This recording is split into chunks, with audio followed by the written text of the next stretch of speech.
Hey. I'm your humble host, Fizz Ed Music, and this right here, ladies and gentlemen, is Urban Politics. Want to thank you all for liking and subscribing. As soon as you have a chance, please, after this video, take your little cell phone over to YouTube, like and subscribe, Fizz Ed Music, Urban Politics. But without further ado, I want to jump right into it like a car and drive, because there's all types of tasty and delicious politics for us to sink our teeth into. First of all, the midterms. Yes, ladies and gentlemen, we just had those midterms. I hope you vote early and vote often like your boy do. But check me out. Let's talk about them. The midterms. Dems kept control of the Senate. 50 seats with the Herschel Walker versus Warnock race. The Dems could get 51 seats, which would be great. In Georgia, if you don't get over 50% of the vote, there's a runoff. So now that's what's going on with Herschel Walker and Warnock. They're involved in. That's what they'll be involved in, a runoff, because neither of them got 50% of the vote. But that's even a situation where there'll be even a brighter light kind of shed on how lackluster a candidate Herschel Walker is. Because in a runoff, that's only going to be against Warnock and Herschel Walker. No other candidates involved in that. In a general election, of course, you have other candidates who are involved. You didn't hear much about them because they weren't that interesting or whatever. Much to talk about, I guess. But I didn't talk about them either, so I'm just saying. But point being, in this runoff, that really is it's really a bad thing for Herschel Walker. I think he's poised to lose that race. I think it will go to you know what I'm saying, Warnock. It should. If it doesn't, the people in Georgia need to have their head examined. The fact that this race is even as close as it is, with all the stuff that Herschel Walker has got going on, the fact, yeah, they should already have their heads examined, whatever, but it is what it is. So they're into a runoff. We'll see how that goes, ladies and gentlemen. This election that we just had gave us 12 female governors. That's unprecedented. That's historic right there. That's some big stuff. And a 25-year-old is headed to Congress to represent Florida. So the first Gen Zer is going to Congress. And of course, who's sending them there but Florida? So say what you will, ladies and gentlemen, but that's what's going down in 2022. That's interesting, though. That's something right there. So election deniers and liars lost. That's what you call them. You know, election deniers, they're liars. You can call them election liars. You know what I'm saying? I see a young lady on TikTok, that's what she said. You can call them an election liar. That's what's going on with them. Because come on now, we know what's up with that. We have safe and free elections here. These are election liars. They lost. All Trump picks lost. Trump has cost the GOP has cost the GOP the Senate 2 times. Trump endorsed 330 candidates. 330, maybe a few more than that even, but 330 candidates, and they all lost. If that isn't a repudiation of Trump, I don't know what is. I mean, come on. Are you serious? What is going on here? So, I mean, that is what it is. But 330 candidates, 330 people he vouched for, and people was like, man, no thanks. We don't want that guy and gal. We're cool. That's hilarious. That is hilarious. So that TI is what a TI is. The first election, this is the first election since 1934 where the sitting party did not lose a single legislative chamber. So that's huge right there. Think about it. Now, what that's about is Joe Biden is the sitting president, right? So usually people were looking, you know what I'm saying, for the Democrats to falter through this election. Usually when you're the sitting president, your party takes a shellacking, you know what I'm saying, in the primary. Happened to Barack Obama. It happens all the time. But it did not happen to Joe Biden. Say what you will. You know what I'm saying? Here he is, the sitting president. People making jokes about him. People got memes about him. He got to be branded and all this other garbage. Guess what? His party stayed in power while he's president. And the Democrats, they might mess around and even get some gains in the House. They didn't capture the Senate. What if they get some gains in the House? My Lord. But guess what? They already got the Senate. You know what I'm saying? So, and as soon as, Raphael Warnock goes in and win this race against Herschel Walker, then they'll have at 51 in the Senate. But already right now they got 50 in the Senate. And, Kamala Harris will be the tiebreaker. You know what I'm saying? So a TI is what TI is. But Joe Biden been able to do all that in this political era right here. That's huge right there. So That's the first election that's happened since 1934. The GOP is blaming everybody, women, young people, voting machines, Trump. They're even blaming Trump, believe it or not. You wouldn't believe that, right? Because they never, ever blame Trump for anything. You know what I'm saying? Whatever happened, he's their boy or whatever, they will not blame him. But if you look over on Fox News now, they throwing Trump under the bus. You know what I'm saying? Because, and there it is. They done lost the Senate twice. Jumping in bed with this guy. Jumping in bed with this Trump guy. They done lost it 2 times. Why in the world would they let this guy pick anybody? You see the people he picks to do business with, they're always the best people, they're always the worst people. So all these candidates he picked were people who were like famous, you know, had a big name, but none of them were people who were legislators. None of them were people who had any background for the jobs that they were looking to do, you know? So how much sense does that make? But they did that. The GOP was they've been about that though, you know? Ronald Reagan was an actor. He was an actor. And he played the good role called, you know, President of the United States. He played that part lovely. You know what I'm saying? But TI is what TI is. The GOP, for whatever reason, they always like to find like famous people and throw them out there. Like, well, people know this person. They got that name recognition, okay, but they have no background for this job they're trying to do. But at the end of the day, the GOP wants a lot of yes men and women anyway. But anyway, moving on. So there's that. They blaming everything. Like I said, young people, don't blame young people. Joy Reid, I seen her on TikTok, and she was saying it best that the reason that you know the GOP can't get any support from young people is because they don't like the meanness. She said they don't like how you mean to transgender kids who are just trying to play a sport. They don't like how you mean to women and try and take control of their bodies. They don't like how you mean to minorities. They don't, and the list goes on and on and on. I mean, she just read them the riot act, and it was hilarious. But it's the truth. You know what I'm saying? So that's what's going on with the GOP. They wonder why, you know what I'm saying, they don't get no love from the young. Because young people are not stupid. The kids are paying attention. The kids have been paying attention. I seen a young guy on TikTok, that's what he was saying. We know as young people that our future has been sold to the highest bidder. And then he said a whole bunch of other stuff that made a whole lot of sense. So point being, GOP, you're not fooling anybody. See what I'm saying? So when you selling that snake oil, ain't nobody buying. The young people ain't buying. That is what it is, right? Voting machines, get the... all of this voting rigged crap, that's garbage. It's garbage, garbage, garbage, garbage. Look, I've worked a couple of elections, a lot of them. I just worked the last one that we had. And I'm going to talk about that at the end of the show. We have safe and free elections in this country. The people that I worked with, just like me, you know what I'm saying, our paramount goal was to make sure that everybody came in there, they voted, and at the end of the night, your vote was counted and everything was on the up and up, and my God, it was. So there it is. You see what I'm saying? That's what's going on in this country. But you have a side that wants you to say, oh, these elections are rigged. They're not rigged. Your policies suck. Your party, it sucks. So people don't want it. The youth don't want it. There it is. Moving on. I'm just saying. You know what I'm saying? So Fox was saying there's no hate Biden vote. No, there's no hate Biden vote. Why would people hate Biden? Biden is a moderate. Y'all didn't even start, Fox News, y'all didn't even start hating Biden until he became the president. Or he got you when he got the nomination. Which I told the world, if you watch my show, I said that. I said Joseph Robinette Biden would get the nomination. Why? I said he's what America loves in a president. An old white man. And there you go. And really, how about this? I could have said an old white moderate. I think I said some of that too. You know what I'm saying? But that's what's up. Joe Biden is a moderate. He wasn't going to get in there and rock the boat. He don't rock the boat. You know what I'm saying? He's a moderate. He knows how to walk that fine line between Republican and Democrat. And I ain't mad at him. You know what I'm saying? That's called political prowess. I've always said on this show too that, you know what I'm saying? I said back when he got the nomination that Joe Biden has a special skill set in his bag that makes him pitch perfect for this moment. Here he is going into a Congress that's so divided over a madman who came and just took over the Republican Party and just ripped politics all apart. Ripped it all apart, right?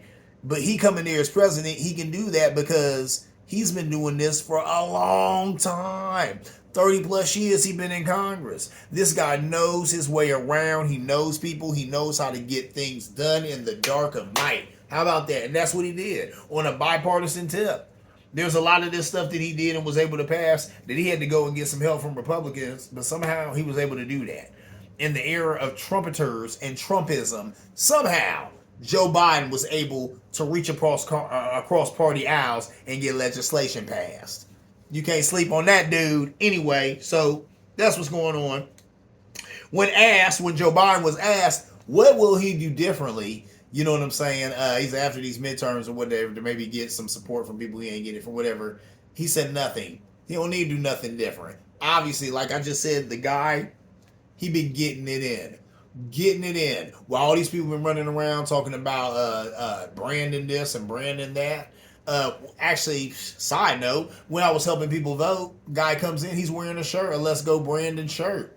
But, you know, of course, he's wearing a hoodie. It was kind of covered up or whatever, so that was cool or whatever. I mean, that's legal, you know what I'm saying, for the spot or whatever. But, yeah, people still on that garbage. But with all that going on, Biden been getting it in. He been getting it in. Like I said, passing all types of legislation in a bipartisan way, which is really, really hard to do right now, but he been doing it. So when he says he'll change nothing, I say, guess what, sir? I think you're on to something with that. Don't change a DAMN thing. Anyway, moving on. I want to talk about, here's the thing. With the midterms, I wasn't surprised that it came out the way it was. They was talking about a red wave. I was like, we'll see. And of course, there was no red wave. That just shows that Americans are paying attention. Thank God for that. Abortion was a big issue. There were other big issues or whatever, but abortion was a big one. They said the economy was a big one too. But I like the fact that people are paying attention that one party is so extreme and the other party ain't necessarily perfect, but they're not so as extreme as the right. So with that said, some of these races blew me away. J.D. Vance beat Tim Ryan. How did that happen? How did we, Ohio, this happened here in my state, the beautiful River State, sent J.D. Vance to Congress over Tim Ryan? How did that happen? How did that happen? Tim Ryan, I'm sure he's an established Democrat, and I'm not saying that I've been, super impressed by his career or whatever. I have seen him get on the floor and say some things I thought were interesting, thought were poignant, especially to the moment. But point being, J.D. Vance? J.D. Vance, a dude who wrote a book, a dude who they said was a venture capitalist or something like that, and then wrote Hillbilly, Eulogy, whatever. What makes him qualified to be in Congress? Nothing at all. Welcome to Ohio. We sending J.D. Vance to Congress. DeSantis, I don't even know who ran against him. I don't even care. If I lived in Florida, I would have voted a ham sandwich over DeSantis. I would have voted a warm cup of milk over DeSantis. That guy is the garbage. But he kept his seat. This guy doing silly stuff like running over, I think it was to Texas to get some immigrants to send them on a plane trip to Martha's Vineyard because he wanted to make some political points. Uses money that was earmarked for COVID to do it because he been a COVID denier or anti-masker since this whole thing started. Really? That dude kept his seat. Kept his job, ladies and gentlemen. Welcome to America where every vote counts. Don't tell me it don't. Fetterman beat Oz. How about this? Of course, I liked Fetterman over Oz. Dr. Oz. What was he doing? I've talked about it in Nas on this show, how he tried to run in Pennsylvania. He ain't from Pennsylvania. I think Nas. Dr. Oz lives in New Jersey, right? So why is he running, you know what I'm saying, to represent Pennsylvania? But he tried to. It didn't work. They voted for Fetterman. Of course, Fetterman is from there. But Fetterman had a stroke not too long ago. So I'm not going to lie. I kind of thought he was done. Even though there was people who I'd read places saying that they still liked him and they still supported him after the stroke, but they just wanted to see something from a doctor saying that all his faculties were there and he was cognitively aware enough to represent Pennsylvania in Congress. I don't know if that happened or not, but at the end of the day, they still voted over Fetterman over Oz, and I think that's because Fetterman's actually from there and Oz is not. Oz is once again another idiot propped up by the GOP just because people have seen him on TV. So TI is what it is. There's that. Anyway, moving on. Let's talk about student loans. Student loans. The Biden administration stops taking applications for student loan forgiveness. Now, when I saw that, that kind of tripped me out because I was like, of course. That's why I kind of even held back trying to put mine in. And then my whole thing is this. If y'all forgiving all these student loans, can't y'all just forgive them? You know, my student loans are not more than $10,000. So why do y'all need to talk to me to forgive them? If you're forgiving them, go ahead and forgive them. I should just not be getting calls anymore. Or should just see it fall off my credit or whatever, right? We don't need to talk to me to do that, but it is what so that's what they do, you know what I'm saying? For whatever reason, they blowing people up, want to talk to you before they so-called forgive you of this debt. So, but now they're not even doing it no more. They stopped forgiving people of the debt. A federal judge in Texas struck down the Biden administration's plan. This particular judge was appointed, of course, by who? Trump. So why does that surprise you? And see, that's why elections matter. You know what I'm saying? Some of this guy's appointees, they're still out there doing his bidding. We've seen in other cases where you got some people from the insurrection who end up going to jail and, you know what I'm saying, getting their just deserves for what they did January 6th. We have other people who go before judges who don't give them anything, if even a slap on the wrist, because they're judge, you know what I'm saying, they're a judge who sympathize with the MAGA movement or who are, you know, outright, you know, Trump appointees. So there it is. So there's some of that.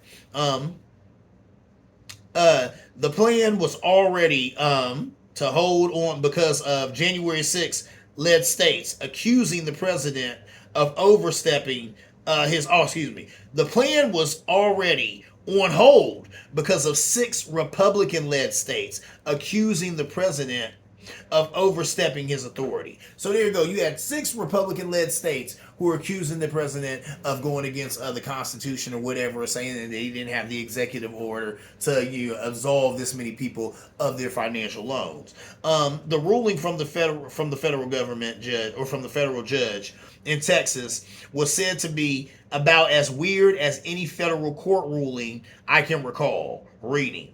And that was said by a man named Lawrence Tribe, who is a Harvard law professor. So he said that the ruling was weird as any federal court ruling that he can recall ever reading. That's interesting right there. Something profound. I was like, so he just called it weird. Say it's one of the weirdest things he ever saw. The program is suspended, but the U.S. Department of Education is appealing it.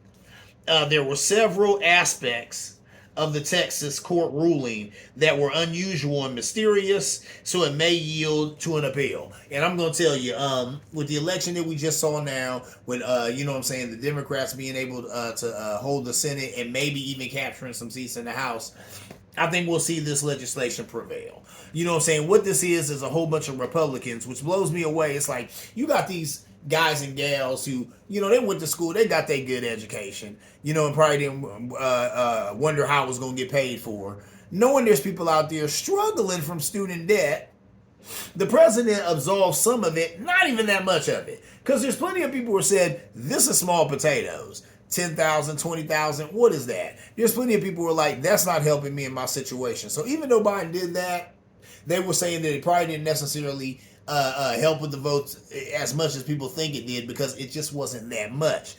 I'm not hating. It helped me out. It helps a lot of people out. But it's just not that much, because most people have a whole lot more than $10,000, $20,000 in student debt. See what I'm saying? But it is what it is. But you still have them trying to stop that little bit. So there's a few people who are held by that little bit. You still have these men and women, like I said, who probably went to school and had no problem getting their stuff paid. Having a problem with people getting a little bit of help, I think it's pathetic. You know, and it really says something about the politics in this country. Now, some people say, well, hold up. Maybe some of these people pulled themselves up from their bootstraps. Maybe they was able to go out here and get these loans and pay it on their own. Well, bully for them. And why are you mad? Then somebody else got help. If you didn't need it, praise God that you didn't need it. But if somebody else needed it, why can't they have it? Why can't they get it? Why are you mad at a government that would try to help them if they need the help? People kill me with that. And that's what you hear a lot on the right. Oh, there are people who struggled and worked hard to pay back their college debts. So why is it that those people are just, kind of thrown out the window and these other people just get their stuff paid by the government? Listen, if you were able to do it and you didn't need the help, well, hats off to you. But there are people who do need help. Why not let the government help them, and why not be happy for that? Why not applaud the government for doing its job, and that's helping the people? Anyway, moving on. Let's talk about some other things. Let's talk about this dude. I just wanted to bring him up, Paul Ryan, only because Paul Ryan, like every other Republican out there, is usually in the president's corner. He's usually one of Trump's biggest cheerleaders. Paul Ryan has done all types of little lame stuff, but lately, what he's been saying is, he has called on the GOP to not nominate Trump. Wow. Now that's interesting right there because, like I said, Paul Ryan has always been in Trump's corner. So the fact that now he's kind of like, wow, he does not want them to nominate Trump in 2024. Is that good advice? Of course it is. I think it's good advice because a lot of people know that Trump is toxic right now. Hey, they didn't even want him going to Georgia. You know what I'm saying? Because he's like, he's toxic in Georgia. And if he said, they didn't even want him saying anything about anybody in the midterms. Of course, like I said, he propped up those 330 people, but you know what I'm saying? You didn't see Trump actually go to nobody's, place of campaigning and actually go out there and do a rally. Well, I'll take that back. I think he did a rally or something like that, but not a whole lot because there's a whole lot of people who were turned off by Trump, and people know that, and people in the GOP, they've been known it, but now they're starting to be honest about it. And that right there was Paul Ryan being very honest. You know what I'm saying? Saying that please do not give him the nomination in 2024. So they'll probably give it to DeSantis. That's what Trump called him, DeSantis. They'll probably give it to DeSantis. And I pray to goodness he doesn't win. Because people don't understand. DeSantis is scary because he wants to be like Trump. I don't think that he's as bad as Trump. I do think Trump is kind of a soulless demon, but politically. But I don't think DeSantis is that bad, but he wants to be like Trump. Ergo, he's dangerous. And he's scary too because unlike Trump, DeSantis has a brain. So he's extremely dangerous. There's a guy who's smart enough to pull off some very horrible things in America, and all of these guys kind of still have some of Trump's hangups. They still fear minorities. They still fear people of color. They fear immigrants. So the fact that he's one of them, and like I said, he's working with a little bit of something up here that makes him dangerous, right? A little bit of knowledge makes you dangerous. He has a little bit of knowledge. So there it is, right? So that scares me even more than Trump. Trump was, like I said, he's demon beast, but he was a buffoon and an idiot. So, that is what it is. But if you get a capable demon beast in there, okay, now you have your what you call worthy opponent. You don't want that. Anyway, moving on. I want to talk about something that's very near and dear to my heart, being a poll worker. I do it all the time. I did it this last election. I was just going on and on about. It was a lot of fun. I met a lot of people there. Working for the BOE is always a pleasure. That's the Board of Elections. They right up here on Carl Road. If you do your early voting, that's the place where you go and do some early voting at or whatnot. And I just had a real good time. Like I said, I met some people. I had some fun. It was a long day. I'm not gonna lie. I've talked about it before on this show. I'm gonna talk about it again. I got there. Had to be there at 5:30, but I think I left about 8:30 or so. It was something like that. It might have been. Was it? Yeah, it might have been 8:30. You know what I'm saying? So it was a long day, but it was pretty efficient. I had a good team. We got in. We got out as fast as you could. People voted. It was a great election. It was a fair, free, and safe election. How about this? I had ordered, the absentee ballot. I ended up not even being able to use it because I got busy or whatever, so I voted there while I was there. But I had to vote with the paper ballot because of that, so keeping that in order. I wasn't able to vote on the machines or whatever, so it was just great. Everything was done right and exact, and it was lovely. And, as you see, the Democrats prevailed. So we'll see what happens. When these numbers were coming in the beginning of the night, though, me and a friend of mine were saying, oh, is this that red wave? We're scared. Because, of course, a lot of Republican votes were coming in and looking like they was going to win. We was like, is that red wave coming on? And then, me and my dude, I go and say, Jakai, he watches the show, it's my dude. We was talking, he said, Willie, he said, people will fight back in the general. And I said, yeah, that general election it will probably have. I said, it probably will be good for the Democrats. I said, but if Joe Biden is the nominee, the Democrats may not prevail. And he said, I agree with you. And there it is. And I'm not dissing Joe Biden to say that. Now, I was watching some show today, and the political analyst on there was saying that no, even though Joe Biden is old, it doesn't mean anything. He's poised for prime time. Look at all the things he's doing politically. I have to agree with that. The climate change stuff, just everything. Like some of the stuff I've already talked about on the show. Joe Biden's been getting it in, bipartisanship, all of that, even though he's old. And then, the one lady gonna say, oh, because people were calling in on this show, she's gonna call in and say, I don't like the way he talks, and he said, listen, ain't nothing. Joe Biden has always messed up words and always been, not necessarily on point in his speech, but so what? And I hear that too. You know what I'm saying? For Joe Biden, he's just a good man. He's trying to do a good job, and he's doing a great job. And that is true. He's been the gaff master for years. That ain't nothing new. They've been calling that man the gaff master. That's messing up words. Come on, man. That's Joe Biden. So the fact that he doing that at 80 something, that may or may not mean anything. So that is what it is. Before I get out of here, ladies and gentlemen, I want to talk about my IPA of the week. This is the Truth Imperial IPA, and it is the truth. As you see right there, it's 8.7% alcohol, baby. That is some strong brew, and it is delish. It ain't no joke. It says right here, let me try and read it. It says, blessed be the truth teller, the one who tells us not what we want to hear, but what we need to hear. When the world seems upside down, we count on him to remind us we're standing on our head. Okay. So if you care, if you crave the truth, spend a night with this high octane Imperial IPA. We promise it will keep you honest. That is good right there. The Truth Imperial IPA. I may have even reviewed this on the show, but I had to review it again because this right here is strong. It will kick you. And if you got a little bit of money in your pocket, go on and get that. As you can see right here, this is the tall can, baby, because I tell you what, you drink one of these, you're good.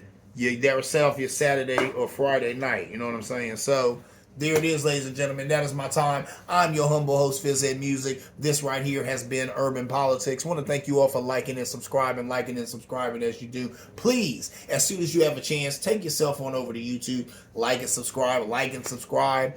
Urban Politics, where politics lives. And as always, ladies and gentlemen, see you around like a donut.